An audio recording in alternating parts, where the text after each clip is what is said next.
Assalamualaikum warahmatullahi wabarakatuh. Apa kabar anak-anak ibu semua?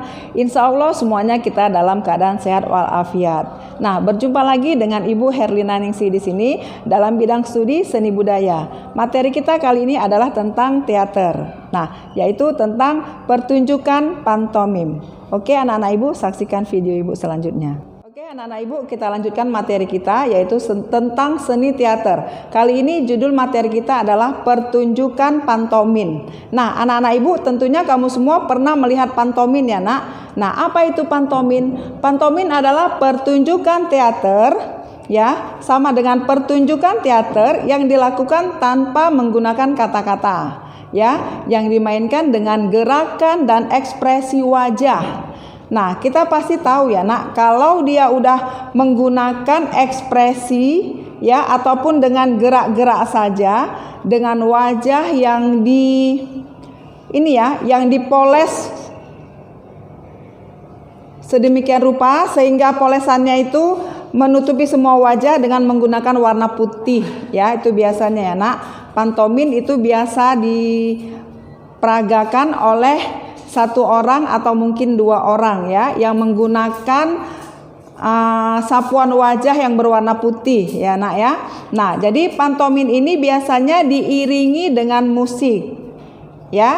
Nah, pantomim itu nak diambil dari bahasa Latin yaitu pantomimus ya, yang artinya menirukan segala sesuatu ya. Nah, ini juga merupakan suatu pertunjukan teater yang menggunakan tubuh dalam bentuk ekspresi wajah atau gerakan tubuh sebagai dialog.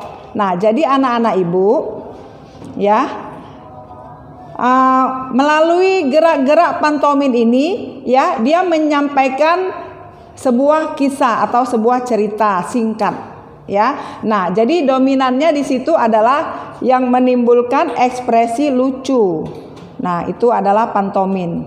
Nah, jadi anak-anak ibu, pantomim itu biasanya mempunyai fungsi atau tujuan untuk menghibur ya. Nah, lewat gerakan-gerakan yang dimunculkan atau yang dibuat si pemain ya, dengan ekspresi wajah yang lebih dominan ya. Nah, itu akan menimbulkan kelucuan bagi si penonton ya. Nah, tentu anak-anak ibu semua pernah melihat pertunjukan pantomim ya, pertunjukan pantomim ya. Nah, lalu dari pantomim ini mempunyai keutamaan dari gerak-gerak pantomim adalah gerakan imajinatif atau gerak peniruan ya. Nah, jadi dalam pertunjukan pantomim itu kekuatan yang paling utama adalah gerak-gerakan pantomim, yaitu gerakan yang diambil dari imajinatif atau gerak peniruan ya. Itu biasanya ya nak, kekuatan dari pantomim itu adalah gerakan imajinatif atau gerak peniruannya ya. Nah, oke anak-anak ibu, selanjutnya teknik dasar bermain pantomim. Nah, ini tidak jauh berbeda atau mungkin sama dengan teater, yaitu yang pertama adalah olah tubuh. Nah, kita tahu ya nak, setiap pertunjukan khususnya teater itu kita harus mempunyai tubuh yang sehat dan tubuh yang kuat.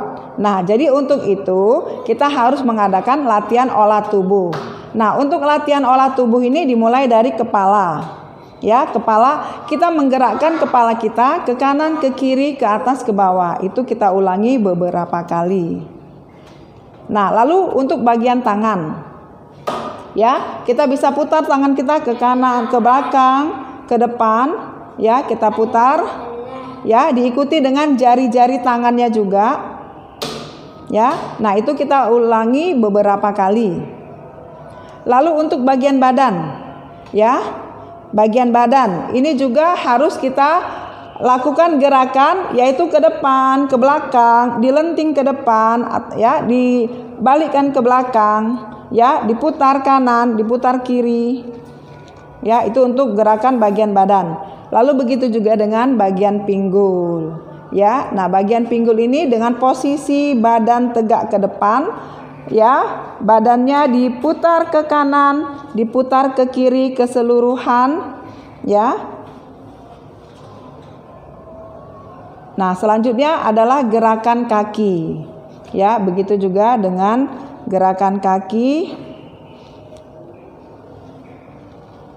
Ya, itu bisa kita lakukan dengan mengangkat kaki kanan, lalu bergantian mengangkat kaki kiri.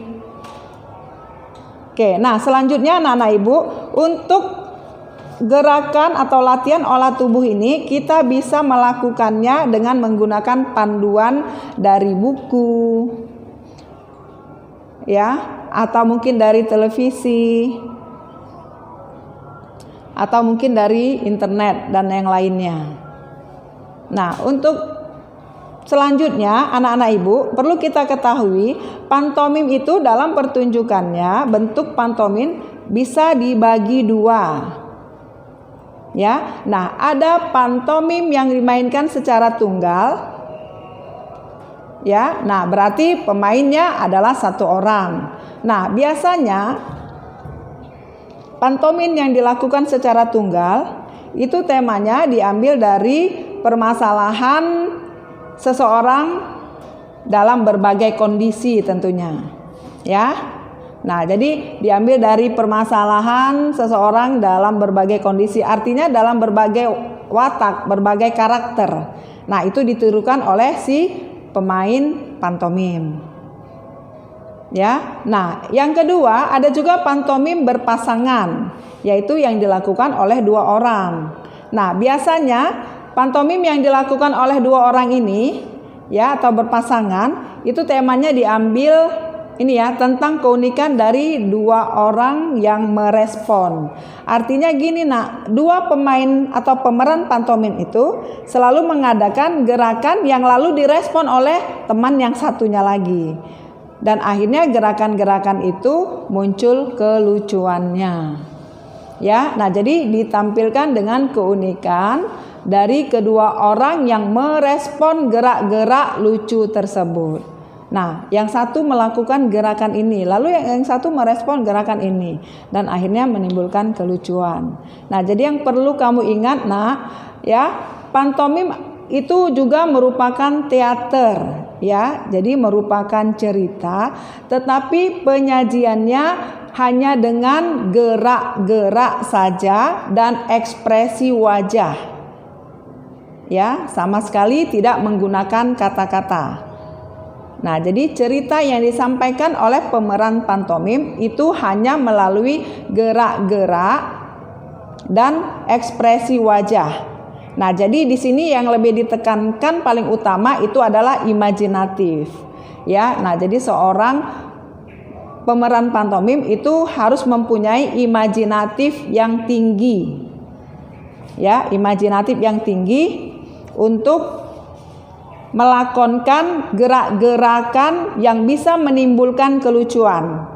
Nah, jadi anak-anak ibu semua, ya. Nah, nanti kamu akan mempraktekkan, ya, mencoba-coba di rumah bagaimana sih gerak pantomim itu. Nah, tentunya kamu bisa melihat juga dari internet contoh-contoh gerakan-gerakan pantomim. Nah, jadi gerakan pantomim ini biasanya kita lihat itu kaku, ya nak, gerakannya gerakan-gerakan kaku, ya, yang semuanya yang ceritanya itu hanya sekedar menirukan dari kondisi-kondisi yang ada, atau menirukan karakter atau perwatakan seseorang yang akhirnya menimbulkan kelucuan. Nah, karena tujuan dari pertunjukan pantomim itu hanya sekedar untuk hiburan semata. Oke anak-anak ibu, nah sekian dari pembelajaran kita tentang pertunjukan pantomim. Minggu depan kita lanjutkan dengan materi yang lain. Oke, assalamualaikum warahmatullahi wabarakatuh.